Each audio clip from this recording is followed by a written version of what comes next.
오신 여러분을 주님의 이름으로 축복합니다. 한 주간의 삶을 여러분 어떻게 사셨는지요?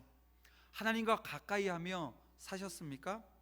그 하나님의 뜻 안에 거하는 삶을 사셨는지 모르겠습니다. 한번 자기 자신에게 한번 물어보세요. 내가 얼마나 하나님의 뜻 가운데 하나님 안에 살았는지.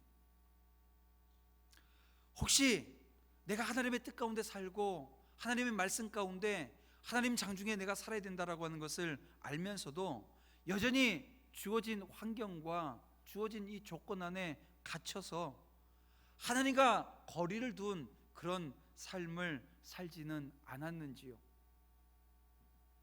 만약 그런 삶을 살았다 하더라도요, 오늘 이 시간 주시는 말씀, 하나님이 오늘 우리에게 주시는 그 은혜의 말씀을 통해서 다시 한번 하나님 앞에 온전히 서는 저와 여러분들이 되어지기를 주님의 이름으로 축복합니다. 이게 큰 축복인 거예요. 여러분, 이게 특권인 거예요. 이게 오늘 우리에게 주신 하나님의 놀라운 은혜라는 것입니다. 왜냐하면 그런 과정을 통해서 하나님께서는 오늘 우리가 다시금 주님 앞에 순종할 수 있도록 이끌어 주시거든요. 하나님의 음성이, 하나님의 말씀이 오늘 우리 가운데 있음을 여러분 기억하시고 그것이 축복임을 여러분 다시 한번 고백하고 깨닫는 귀한 이 시간이 되어지기를 간절히 소망합니다. 저는 지난 한 주간 그 요나서, 이게 뭐 짧지 않습니까? 짧은 내용에다가 본문도요, 지난주에도 1절부터 3절까지 말씀을 봤지만 오늘도 우리가 4절부터 6절 짧은 말씀인데요, 이 짧은 말씀을 묵상하면서 정말 씨름하는 시간을 가졌던 것 같습니다. 이런 생각을 해봤어요. 하나님께서 가장 좋아하는 사람은 어떤 사람일까? 누가 하나님의 사랑을 독차지할까? 그런 생각을 하면서 또 이런 질문을 하게 되어지더라고요. 하나님이 아닌 오늘 우리 사람들, 우리 성도들은 어떤 목사를 가장 좋아할까? 12시 되면 땡 하고 예배를 끝내주는 목사를 가장 좋아하진 않을까? 그러면서 드는 생각이 이런 생각을 하게 됩니다. 어떤 목사를 가장 좋아할까? 설교 잘하는 목사를 가장 좋아하진 않을까? 근데 여러분, 설교라고 하는 게 잘하고 못하고가 있을까요? 사실은 설교하면서 다른 얘기 하지 않잖아요. 예수님의 십자가 얘기하고 예수님의 부활을 얘기하고 오늘 우리가 어떻게 하면 믿음으로 살아내는 그 순종의 삶을 살 것인가, 거기에 포커스를 맞춰서 말씀을 전하게 되어집니다.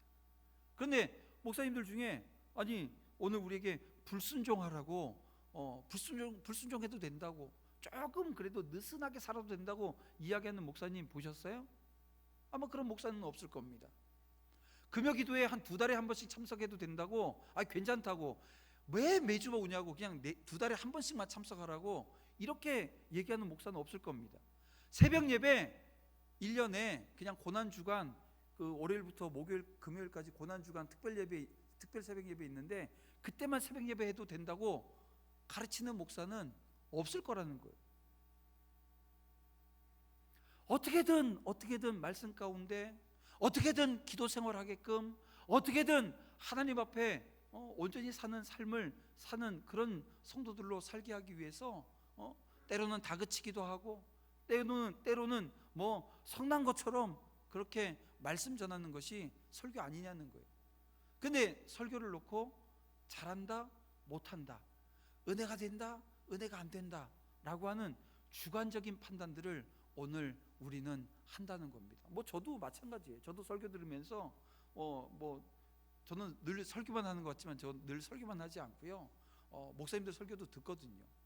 제가 성북천을 일주일에 많이 나갈 때 한 4번, 적게 나갈 때 3번 하는데요, 한 번 나가면 1시간 한 15분 정도 나가서 운동을 합니다. 그럴 때 되면 늘 귀에다 꽂고요, 다른 교회 목사님들 설교를 한 편씩 들어요. 그리고 저도 다른 목사님 설교를 한 주에 한 3편, 4편의 설교는 늘 듣는 편이에요. 들으면서 은혜 받고요, 왜냐하면 저도 누군가의 설교를 듣고 은혜를 받아야 되고요, 저도 말씀 준비하면서 특히 이제 은혜가 안 되어지면 이 말씀 전하는 게 상당히 부담되어지거든요.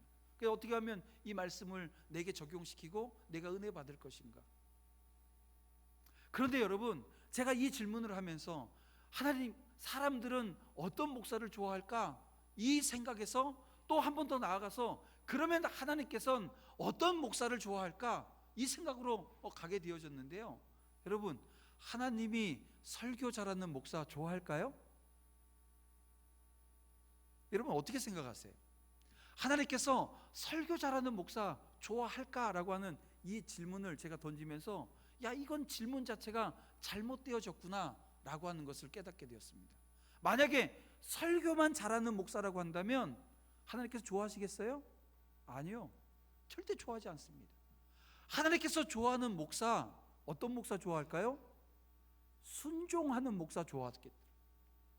하나님께서 순종하는 목사 좋아하겠더라. 그래서 저도 순종하는 목사 되겠습니다. 제가 이 말씀 준비하면서 결단을 했습니다. 하나님, 제가 순종하는 자리에 서겠습니다. 마찬가지 아니겠어요? 순종하는 목사를 하나님께서 원하신다면 어떤 성도를 하나님께서 원하실까요? 순종하는 성도입니다. 왜 제가 이 순종이라고 하는 것에 방점이 확 찍히고 거기에 크게 묵상하게 되어졌냐 하면, 보세요, 오늘 본문의 요나가 하나님께서 주시는 사명이 그에게 임했는데요, 어떻게 했죠? 그 사명 감당하지 않겠다고 그 하나님 앞에 불순종하는 모습으로 도망가 버렸다는 것입니다. 순종하는 자, 하나님의 말씀을 삶을 통해 살고자 애쓰며 하나님을 의지하는 자를 하나님이 원하시는 겁니다. 이게 요나서를 통해서 오늘 우리가 헤아리는 헤아림, 깨닫게 되어지는 한 점이라는 겁니다. 하나님이 가라고 하면 가고 하나님이 서라고 하면 서는, 그렇게 순종하는 자를 하나님께서 사랑하신다는 거예요. 여러분, 저와 여러분 모두가 그 하나님의 사랑을 정말 독차지하는 믿음의 종들이 다 되어지기를 주님의 이름으로 축복합니다. 우리가 마태복음 13장 44절 말씀에 보게 되어지면 이런 말씀이 있습니다. 천국은 마치 밭에 감추인 보화와 같으니 사람이 이를 발견한 후 숨겨두고 기뻐하여 돌아가서 자기의 소유를 다 팔아 그 밭을 샀느니라. 여러분, 천국에 대한 말씀을 하시는데요, 오늘 예수님께서 이 비유를 드셔서 오늘 우리에게 천국을 얘기해 주십니다. 여러분, 밭이 100만 원짜리 밭이 있어요. 그런데 그 밭에 보화가 있는 걸 알았어요. 그래서 이 밭을 100만 원 주고 사는 게 아니라 얼마를 주고 사냐면 1억을 주고 사겠다는 거예요. 어떻게? 내 집을 다 팔았어. 내가 값진 거 다 팔아가지고 그 밭을 사는 거예요. 생각해 보세요. 100만 원짜리 밭을 1억 주고 사겠다고 덤비게 되어지면 세상 사람들은 그 사람을 어떻게 보죠? 어떻게 봐요? 아니, 100만 원짜리 밭을 이게 10개가 아니라 100개를 살 수 있는 돈을 가지고 그 밭 하나를 사겠대요. 뭐라고 보겠어요? 정신 나갔다고.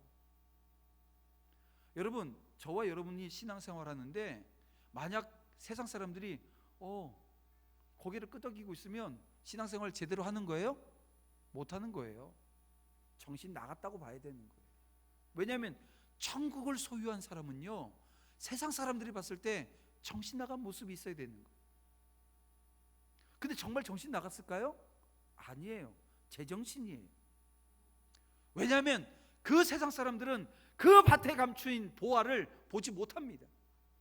그래서 우리가 찬양했잖아요. 집 팔고 땅 팔고 냉장고 팔아서 그 밭을 샀다고. 아마 이 찬양 가사를 쓴 이분은 냉장고에 뭐 좀 꽂혀 있었던 것 같아요. 냉장고가 그렇게 좋았나 봐요. 근데 그 자기가 소중하게 생각했던 냉장고조차도 팔아서 뭘 사겠다고요? 그 밭을 사겠다는 거예요. 근데 저와 여러분, 여기 지금 우리 예배드리는 믿음의 종들은 그 밭에 보화가 있다라고 하는 걸 알아요, 몰라요? 알아요. 근데 뭐는 안 해요? 집 팔고 땅 팔고 냉장고 팔아서 그 밭을 온전히 소유하겠다고는 덤비질 않는 모습이 오늘 우리 안에 있을 수 있다는 겁니다. 그게 누구예요? 오늘 본문에 나와 있는 요나입니다. 요나가 선지자예요. 지금으로 치면 목사입니다. 그 하나님의 진리, 하나님의 진리의 말씀을 모르는 게 아니에요. 알고 있어요. 그런데 뭐 안 하겠다는 거예요? 자기가 가서 그렇게 수고 안 하겠다는 겁니다. 헌신 안 하겠다는 거예요. 하나님께서 오늘 우리에게 그 구원의 진리 알게끔 하셨는데, 이제 알고 나서 오늘 우리에게 중요한 모습 뭡니까? 순종하는 겁니다. 순종하는 자리로 믿음의 종들이 가야 되는 거예요. 예수 그리스도가 오늘 우리의 주인 되시고 생명 주셨음에 대한 감사의 자리에서 더 이상 나가지 않는 모습이 오늘 우리에게 있습니까? 혹시 말만 하고 있지는 않습니까? 말만 하고 있는 것이 아니라 혹여 지금 요나처럼 도망가고 있지는 않냐는 거예요. 사명이라고 주면 거부하고 도망가는 모습 오늘 우리 가운데 없냐는 거예요. 다시스로 가고 있는 이 요나의 모습을 보십시오. 그가 배를 탑니다. 어떻게든 그 사명과 멀어지려고 합니다. 내가 가진 생각, 내가 가진 가치, 내가 가지고 있는 이 땅의 목적과 정말 달라도 다른 그 하나님의 명령 앞에 속절없이 무너지고 있는 이 요나의 모습, 여러분, 이 모습이 오늘 우리의 모습은 아닌가?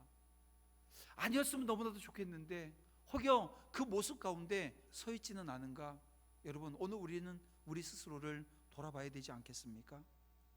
여러분, 이렇게 무너져서 도망가고 있는 그 요나를요, 하나님께서는 멈추어 세우십니다. 어떻게 해요? 폭풍 속에서 말입니다. 4절 말씀을 보게 되어지면 요나가 타고 있는 배가 만난 대풍은 우연히 발생한 것이 아니라고 하는 것을 우리가 발견하게 되어지는데요, 우리 4절 한번 다 같이 한번 볼까요? 여호와께서 대풍을 바다 위에 내리심에 바다 가운데 폭풍이 대작하여 배가 거의 깨어지게 된지라, 이렇게 말씀하고 있습니다. 여러분, 이 요나서의 저자는 누구일까요? 요나서는 누가 썼을까요? 모르시겠어요? 제가 이렇게 계속 물어보는데 요나서는 누가 썼을까요? 예, 요나가 쓴 겁니다. 근데 요나가 어떤 고백을 하고 있냐면요, 이 지금 자기가 지금 다시스로 도망가는 배가 대풍을 만났는데 누가 지금 이 대풍을 내리셨다고요? 여호와께서 대풍을 바다 위에 내리심에라고 말씀하고 있습니다. 요나는 지금 자신이 만난 그 큰 바람을 하나님이 직접 내리신 것이라고 고백을 하고 있어요. 지금 요나서의 저자인 요나의 고백을 우리가 지금 듣고 있는 겁니다. 하나님의 선지자인 요나가 사명을 멀리하고 도망할 때 하나님께서 직접 개입하셔서 그를 다시금 사명의 자리로 가게끔 하시기 위해서 큰 바람을 일으켰다고 지금 요나가 고백하는 거예요. 이 사건이 다 지난 이후에 요나가 자신에게 있었던 일을 지금 글로 쓰면서 그때 그 사건이 하나님께서 내리신 사건이었다고, 하나님께서 내가 사명 버리고 도망가고 있을 때 하나님께서 그 폭풍 가운데 나를 가두셨다고 고백하는 거예요. 여러분, 그 폭풍 속에서 요나는 죽을 뻔했어요. 아니요, 죽었어요.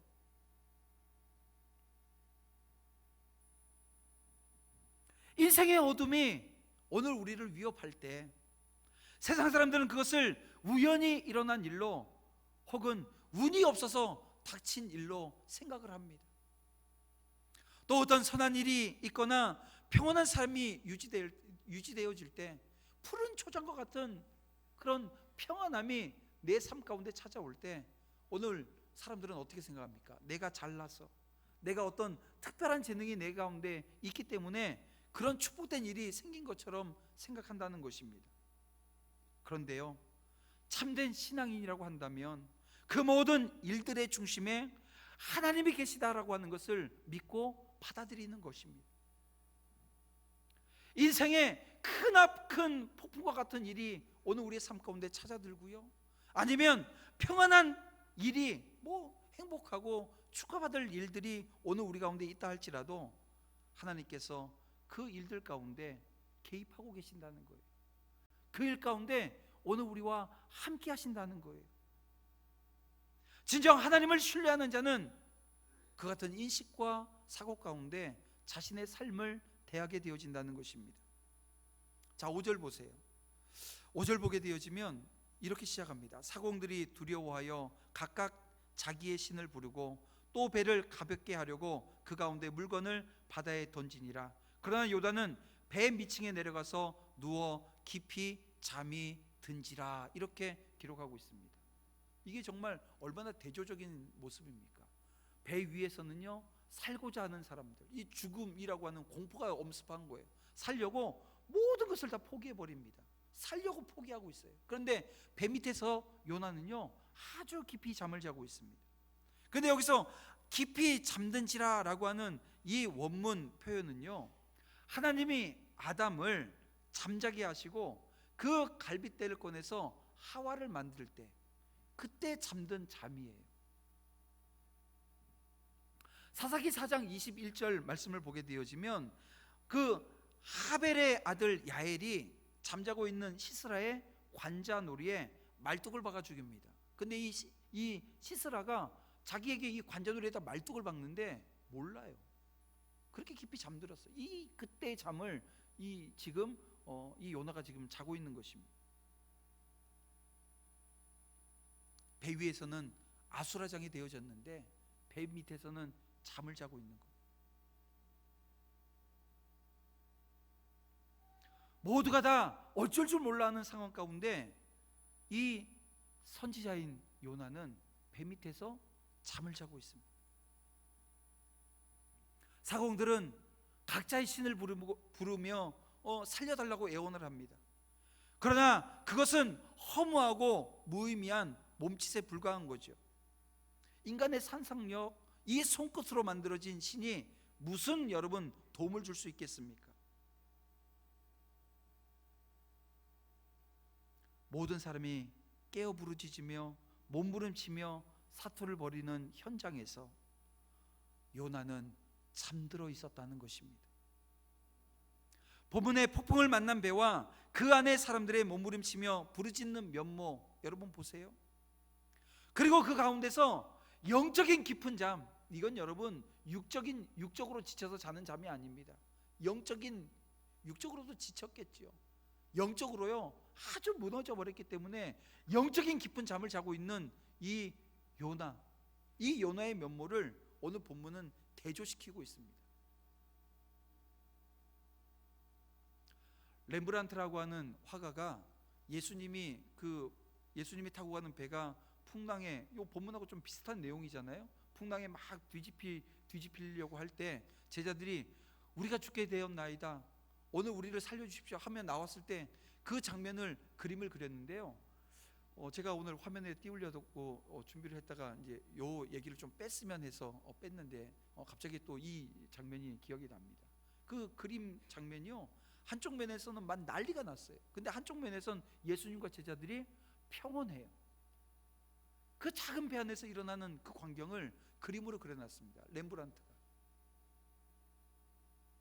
여러분 오늘 우리가 영적으로 깨어있지 않으면 여러분 이걸 경험하지 못하는 거예요. 여러분 영적으로 깨어있다라고 하는 게 뭡니까? 주님과 함께하는 것 아닙니까? 주님과 함께하며 주님이 나의 삶을 주장하시면 오늘 우리는 여러분 그 안에서도 평안할 수 있는데요, 지금 이 요나가 지금 잠자고 있는 것이 평안해서 자는 게 아니에요. 영적으로 지금 무너져 있기 때문에 잠이 든 것입니다.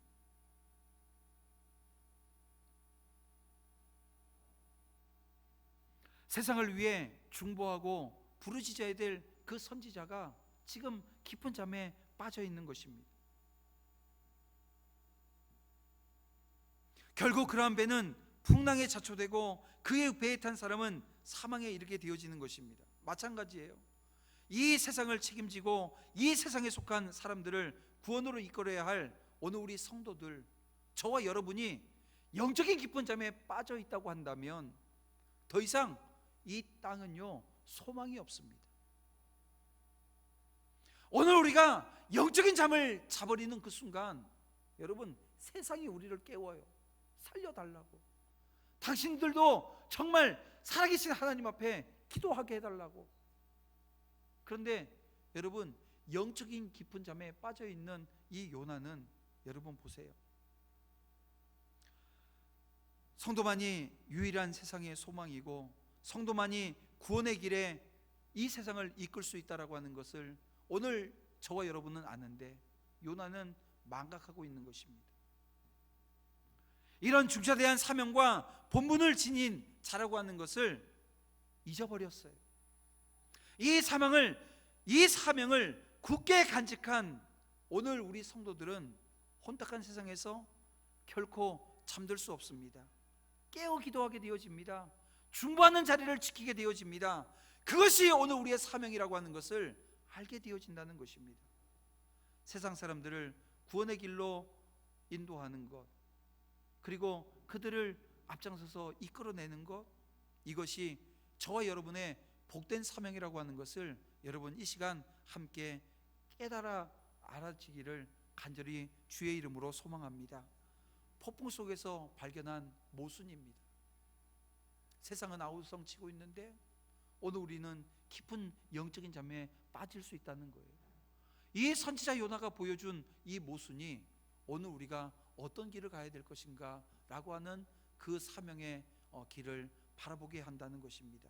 그런가 하면 오늘 본문 6절을 보게 되어지면 선장이 나아가서 그에게 이르되 자는 자여 어찌미여 일어나서 내 하나님께 구하라. 혹시 하나님이 우리를 생각하사 망하지 않게 하시리라 하니라.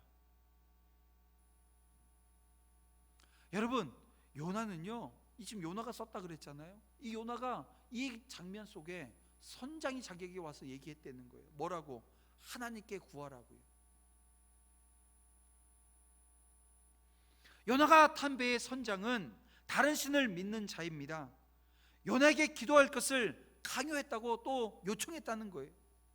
그리고 본문의 말씀은 일면 이 선장의 입술을 통해서 이야기한 것처럼 보이지만 여러분, 사실 누가 지금 자기에게 지금 일깨우고 있다는 겁니까? 하나님이 하신다는 거예요. 요나는 니느웨 구원을 위해서 그곳에 가서 하나님의 말씀을 전파하고 그곳에 가서 그들을 위해서 기도해야 했습니다. 먼저 살펴 기도해야 될 선지자가 영적인 슬픔에 빠져서 지금 잠자고 있는 것입니다. 기도해야 될 자가 기도하지 않고 있는 것입니다. 세상은 그런 오늘 우리를 기도하는 자리로 가야 된다고 아우성치고 있어요. 중보해야 될 성도들이 기도하지 않고 다른 방법을 찾고 있지는 않습니까? 그 기도의 자리에서 도망가고 있지는 않냐는 것입니다. 지금은 하나님께서 오늘 믿음의 종들에게 사명의 자리, 기도의 자리, 그 자리에 서기를 원하세요. 그 자리에서 지금 떠나 있었던 이 요나, 이 폭풍의 자리에 서 있는 요나, 폭풍 가운데 몰아넣으시면서 다시금 사명의 자리로 나아가게 하시는 그 하나님을 오늘 믿음의 종들이 바라볼 수 있길 원합니다. 그 폭풍의 현장에서 요나가 중보하기 시작합니다. 11절 12절 말씀을 보겠습니다. 바다가 점점 흉흉한지라 무리가 그에게 이르되 우리가 너를 어떻게 하여야 바다가 우리를 위하여 잔잔하겠느냐? 그가 대답하되 나를 들어 바다에 던지라. 그리하면 바다가 너희를 위하여 잔잔하리라. 너희가 이 큰 폭풍을 만난 것이 나의 영고인 줄을 내가 아노라. 요나가 자신의 목숨을 걸고 중보합니다. 그 배에 탄 이교도들, 이방인들입니다. 그들의 생명을 살리겠다고 자기가 어떻게 해요? 바다에 던지어지는 자기의 목숨을 내어놓습니다. 하나님은 이 폭풍 가운데 몰아넣어서 지금 이 요나가 사명 회복하기를 원했고요. 영적인 깊은 잠에 빠져 있었던 이 요나가 이 이교도들의 모습을 보면서 그들의 요청을 경험하면서 뭘 회복합니까? 사명 회복하는 거예요. 여러분, 죽겠다고 바다에 뛰어드는 사람 있어요? 없어요. 여러분, 이 사명이 회복되어지지 않으면 뛰어들 수가 없습니다. 그런데 지금 요나는요, 중보하기 시작합니다. 어떻게 해요? 자기를 죽어서 살리겠다는 거예요. 여러분, 죽어서 살리겠다라고 하는 결단을 하고 있습니다. 세상을 위한 이 중보 기도는 멸망을 향해 달려가는 사람들을 구원에 이르게 할 만큼 위대한 힘이 있음을 여러분 믿으시길 바랍니다. 오늘 우리 성도의 중보 사역에는 놀라운 힘과 능력이 있어요. 물론 성도가 중보 사역을 감당하기 위해서 자기 외에 다른 이에 대해서 마음을 쏟고 그들을 진심으로 염려하고 걱정하는 태도 견지해야 됩니다.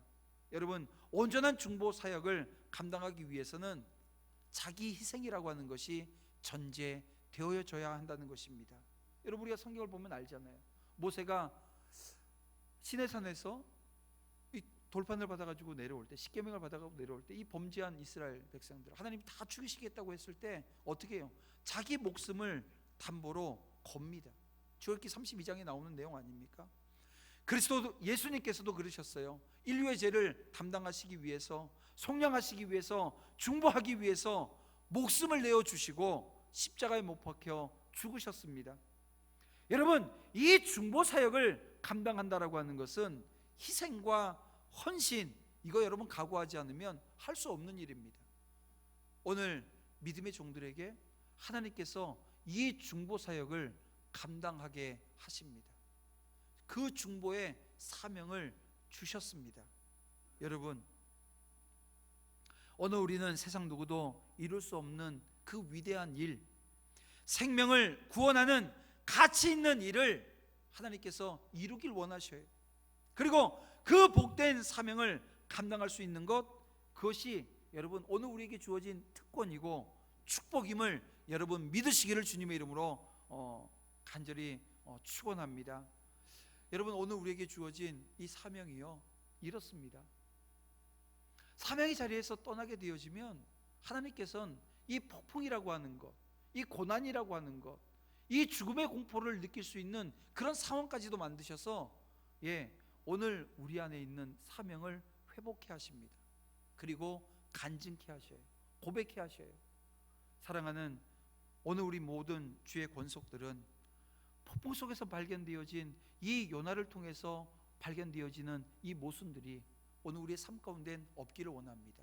하나님이 원하시는 순종의 자리에서 하나님 앞에 온전히 드려지는 믿음의 종들이 다 되어져서 이제 다시 시작되어진 한 주간 이 말씀 붙들고 순종하겠습니다.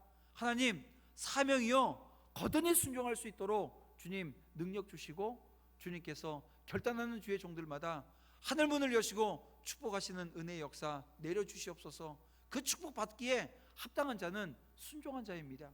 우리 함께 모두가 순종함으로 하나님이 주시는 은혜의 장을 여러분 경험하시는 모두가 되어지기를 주님의 이름으로 축복합니다. 기도드리겠습니다. 사랑의 하나님, 감사합니다. 이 시간 주의 종들이 하나님 앞에 온전히 드려지며 헌신하며 순종하는 자리에서 하나님 앞에 드려지는 귀한 종들 다 되어줄 수 있도록 인도하시고, 순종하는 그 종들마다 하늘문을 여시고 축복하여 주시옵소서. 인생의 모든 문제 해결해 주시고 중보하는 귀한 사역 감당해낼 때 성령께서 역사하여 주셔서 아버지는 기적의 역사, 사람이 살아나는 역사가 믿음의 종들을 통해서 일어날 수 있도록 주님 인도해 주시옵소서. 함께 하실 것을 믿사오며 예수님의 이름으로 기도드립니다.